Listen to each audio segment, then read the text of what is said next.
Hello दोस्तों, start science classes में आपका स्वागत है। तो आज हम आपके लिए लाए हैं लूसेंट फिजिक्स। आपका बहुत ही इसमें इम्पोर्टेंट टॉपिक को मैंने लिया है और आपको बहुत ही शॉर्टली बताने का प्रयास किया है। तो इसमें हमारा जो पहला चैप्टर है आपका यांत्रिकी, उसमें हम ये देखेंगे कि पहले ये देखते हैं फिजिक्स में कि आखिर फिजिक्स किसे कहते हैं, भौतिक विज्ञान किसे कहा जाता है। तो भौतिक विज्ञान एक प्राकृतिक विज्ञान की शाखा होता है। भौतिक विज्ञान क्या होता है? तो प्राकृतिक विज्ञान की शाखा होता है जिसमें हम द्रव्य और ऊर्जा के क्रियाओं का अध्ययन किया जाता है। फिर से बार सुनिए, भौतिक विज्ञान किसे कहते हैं? तो भौतिक विज्ञान प्राकृतिक विज्ञान की एक शाखा है जिसमें द्रव्य और ऊर्जा के पारस्परिक क्रियाओं का अध्ययन किया जाता है। अब है क्या, अगर आपसे पूछता है कि भौतिकी के पिता किसे कहते हैं, तो भौतिकी के पिता न्यूटन को कहा जाता है। भौतिकी के पिता सर आइजैक न्यूटन को कहा जाता है।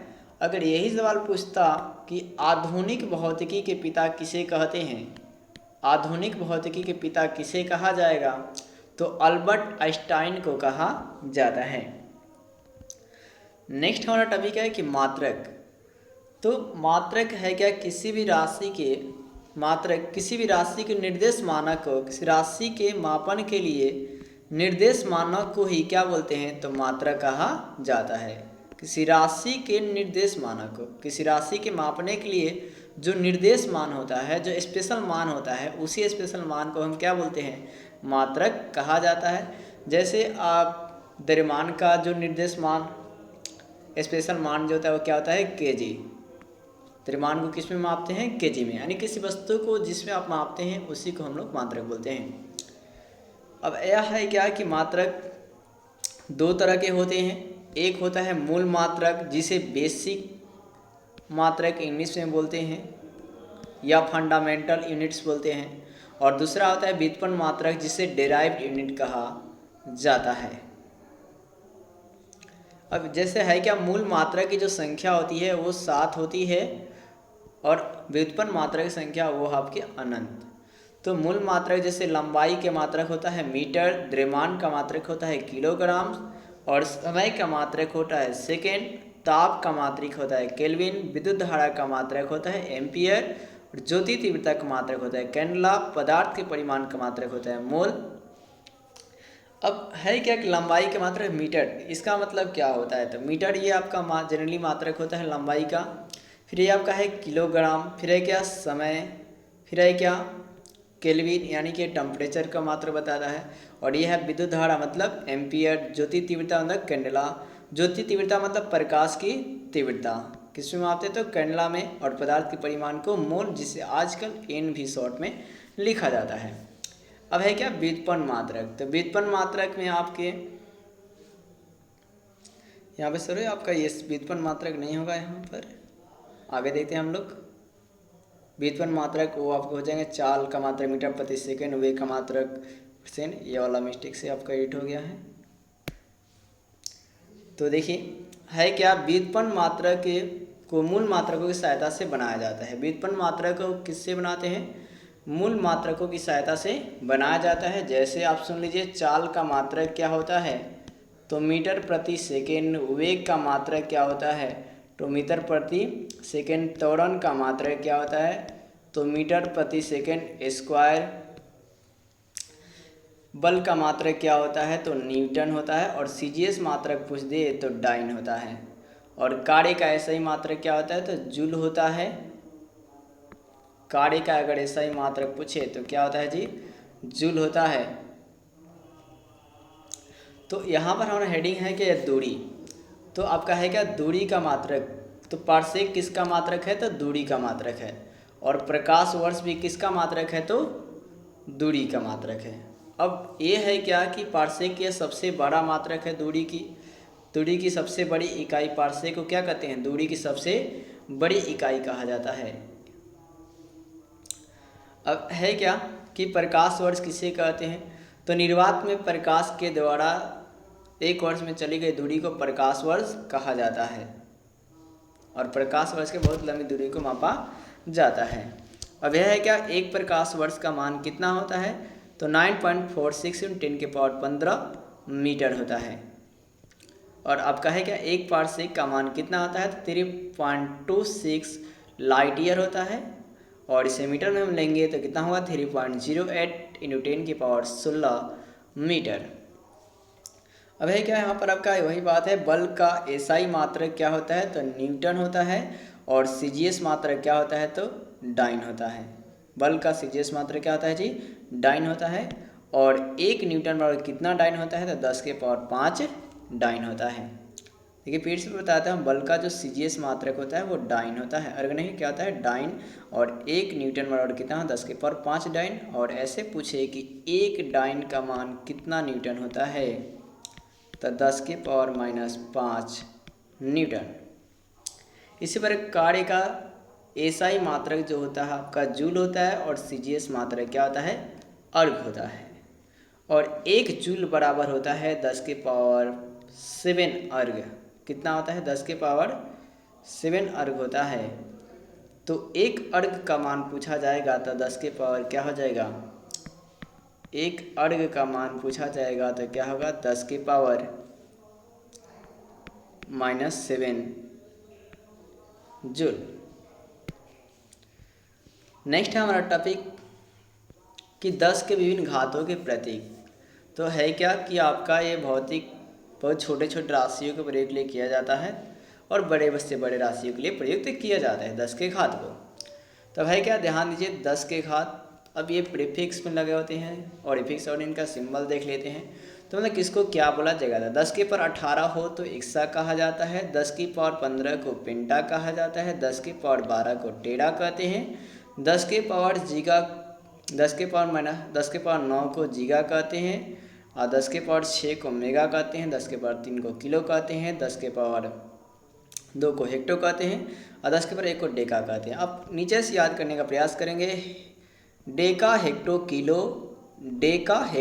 किलो, मेगा जीगा टेरा, पेंटा एक्सा, ऐसे याद करेंगे आपको आसानी से याद होगी। इसी प्रकार deci centi milli, micro nano pico femto atto, deci centi milli, micro nano pico femto atto. और नेक्स्ट है कि राशि यानी कि क्वांटिटी किसे कहा जाता है, क्वांटिटी किसे कहता है, क्वांटिटी का मतलब राशि होता है और क्वांटिटी मतलब राशियाँ। तो राशियाँ 2 तरह की होती है, एक होती है अदिश राशि यानी कि स्केलर क्वांटिटीज, और एक होती है सदिश राशि यानी कि वेक्टर क्वांटिटीज। तो है क्या कि अदिश राशि की किससे कहेंगे, तो जिस राशि का केवल परिमाण होता है और दिशा नहीं होता है तो उसे अदिश राशि कहा जाता है। और इसे साथ ही साथ साधारण बीजगणित विधि से जोड़ते हैं। अदिश राशि को किस विधि से जोड़ते हैं, तो साधारण बीजगणित विधि से जोड़ते हैं।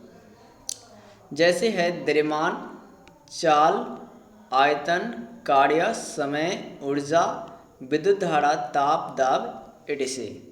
अब सदिश राशि किसे कहा जाएगा, तो जिस भौतिक राशि का परिमाण के साथ साथ दिशा भी होता है, क्या होता है, दिशा भी होता है, तो उसे हम लोग सदिश राशि कहते हैं। और इसे त्रिभुज नियम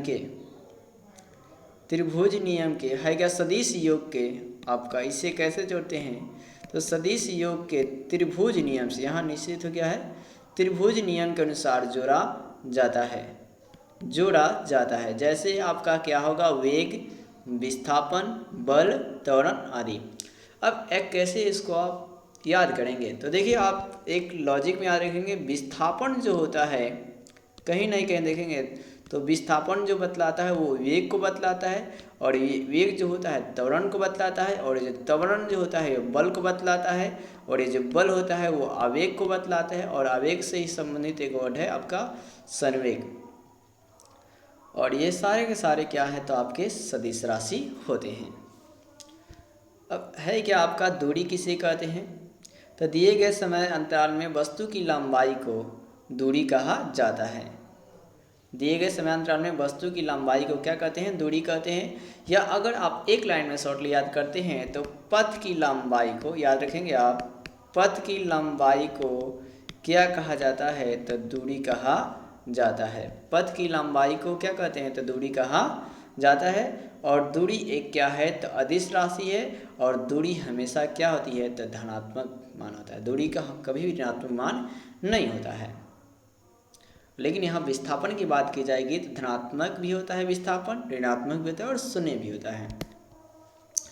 नेक्स्ट हमारा पॉइंट है विस्थापन, यानी कि इंग्लिश में जिसे डिस्प्लेसमेंट कहा जाता है, दूरी को डिस्टेंस कहते हैं, और विस्थापन को जनरली एस से सूचित किया जाता है। तो देखिए, निश्चित दिशा में दो बिंदुओं के बीच की लंबवत या न्यूनतम दूरी को, जैसे मान लिए ए है और ये क्या है बी, यहाँ से आप ऐसे भी रास्ता जाने का है, ऐसे भी है और एक सीधा भी रास्ता है। तो ये जो भी इसमें ए बिंदु और बी बिंदु की जो शॉर्टेड पॉइंट होगी, यानी कि जो कम से कम दूरी लगेगा, वही होगा हमारा विस्थापन। वही क्या होगा हमारा विस्थापन, यानी कि दो पिंडों की न्यूनतम दूरी को विस्थापन कहा जाता है। और विस्थापन एक सदिश राशि है और इसका एसआई मात्रक जो होता है मीटर होता है और सीजीएस मात्रक सेंटीमीटर होता है। नेक्स्ट हमारा चाल, यानी जिसे इंग्लिश में स्पीड कहा जाता है। तो है क्या कि चाल किसे कहते हैं तो वस्तु के द्वारा प्रति सेकंड में तय की गई दूरी को चाल कहा जाता है। और चाल बराबर फॉर्मूला क्या होता है तो दूरी बटा समय, दूरी बटा समय, यानी कि आपका चाल किस पर निर्भर करता है तो दूरी पर निर्भर करता है और समय पर निर्भर करता है। और एक और बात आप याद रखेंगे तो इसके साथ दोस्ती का रिश्ता होता है और नीचे वाले साथ दुश्मनी का। अगर आप चाल को बढ़ाएंगे तो दूरी भी बढ़ जाएगी, दूरी भी क्या होगी बढ़ जाएगी। अगर आप चाल को बढ़ाते हैं तो समय क्या होगा घट जाएगा। कहने में अगर आप जितना स्पीड ज़्यादा कीजिएगा वहाँ जाने में समय उतना ही क्या होगा कम लगेगा। मतलब किसी वस्तु को चाल को बढ़ा दिया जाए तो उसका समय कम हो जाता है। और दूरी कौन सी राशि है तो अदिश राशि है, सॉरी चाल कौन सी राशि है तो अदिश राशि है। अदिश राशि मतलब जिसका परिमाण होगा दिशा नहीं होगा। और इसका एसआई मात्रक क्या होता है तो मीटर प्रति सेकेंड होता है। इस मीटर प्रति सेकेंड को कहीं कहीं ऐसे भी लिखा रहता है मीटर, इसका पावर का माइनस प्रति और इसका मतलब सेकेंड, मीटर प्रति सेकेंड। नेक्स्ट है वेग, यानी कि वेलोसिटी जिसे इंग्लिश में कहा जाता है। तो है क्या कि वेग किसे कहते हैं तो एक वस्तु की विस्थापन दर या निश्चित दिशा में प्रति सेकंड के द्वारा तय की गई दूरी को ही क्या कहते हैं वेग कहा जाता है। या इसे शॉर्टली में आप ऐसे याद कर सकते हैं कि जैसे देखिए वेग बराबर फॉर्मूला क्या होता है विस्थापन बटा समय, विस्थापन बटा समय, यानी कि है क्या कि इकाई समय में वस्तु के द्वारा जो विस्थापन होगा उसी को हम क्या बोलते हैं वेग कहते हैं। और वेग एक सदिश राशि है और इसका एसआई मात्रक मीटर प्रति सेकंड होता है, या क्या होता है और सीजीएस मात्रक क्या होगा तो सेंटीमीटर प्रति सेकंड होता है। नेक्स्ट है हमारा त्वरण, कि त्वरण किसे कहा जाएगा तो त्वरण को इंग्लिश में एक्सीलरेशन कहा जाता है। और इसे जनरली आपका स्मॉल ए से सूचित किया जाता है। और स्मॉल ए बराबर फॉर्मूला जो होता है v minus E by T. v का मतलब आपका अंतिम वेलोसिटी होता है और e का मतलब प्रारंभिक होता है, प्रारंभिक वेग होता है यानी कि इनिशियल वेलोसिटी, और t फॉर टाइम होता है। अब है क्या वेग किसे कहते हैं तो वेग में परिवर्तन, ये देखिए v में से घटाया तो वेग में परिवर्तन और t मतलब समय हुआ, कि वेग परिवर्तन के दर को त्वरण कहा जाता है। और त्वरण एक सदिश राशि है और इसका एसआई मात्रक मीटर प्रति सेकंड स्क्वायर होता है। इसका एसआई मात्रक क्या होता है तो मीटर प्रति सेकंड स्क्वायर होता है।